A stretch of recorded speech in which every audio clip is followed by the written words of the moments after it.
वसा जनसेवेचा। आगामी जनगणना 2027 ही पूर्णपणे कागदविरहित व डिजिटल पद्धतीने पार पडणार आहे।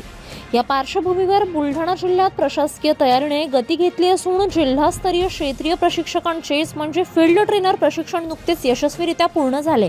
जिल्हा स्तरावर दिनांक 6 ते 11 एप्रिल 2026 या कालावधीत क्षेत्रीय प्रशिक्षकांसाठी विशेष प्रशिक्षण सत्राचे आयोजन करण्यात आले होते। प्रधान जनगणना अधिकारी तथा जिल्हाधिकारी यांच्या मार्गदर्शनाखाली हे प्रशिक्षण 3 बॅचेसमध्ये घेण्यात आले। दिनांक 10 एप्रिल रोजी जिल्हा नियोजन सभागृह जिल्हाधिकारी कार्यालय येथे 3ऱ्या बॅचचे प्रशिक्षण पार पडले। यामध्ये 21 क्षेत्रीय प्रशिक्षणार्थींना डिजिटल जनगणनेचे तांत्रिक बारकावे, ॲपचा वापर आणि प्रात्यक्षिके दाखवण्यात आली। मास्टर ट्रेनर संजय खडसे, उपविभागीय अधिकारी सिंदखेड राजा आणि डॉक्टर रामेश्वर पुरी, उपविभागीय अधिकारी खामगाव यांनी प्रशिक्षणार्थींना सखोल मार्गदर्शन केले।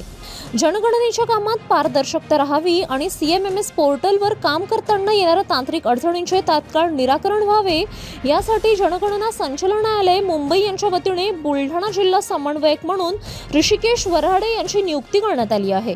प्रशासकीय सज्जतेचा आढावा घेण्यासाठी जिल्हा समन्वयक ऋषिकेश वऱ्हाडे आणि नायब तहसीलदार प्रमोद करे यांनी जिल्ह्याचा व्यापक दौरा केला। यामध्ये दिनांक 8 एप्रिल रोजी मोताळा येथील ग्रामीण व शहरी भागात, दिनांक 9 एप्रिल रोजी देऊळगाव राजा व सिंदखेड राजा येथे, तर 10 एप्रिल रोजी मलकापूर, नांदुरा, खामगाव व शेगाव येथील ग्रामीण व शहरी भागांना भेटी देऊन मार्गदर्शन करण्यात आले। या दौऱ्यादरम्यान चार्ज अधिकारी स्तरावर ग्रामीण व शहरी भागातील प्रत्यक्ष कामाची पाहणी करून क्षेत्रीय कर्मचाऱ्यांना भेडसावणाऱ्या तांत्रिक समस्यांवर उपाययोजना सुचवण्यात आल्या। या डिजिटल उपक्रमामुळे जनगणना प्रक्रिया अधिक अचूक आणि वेगवान होण्यास मदत होणार आहे। City news.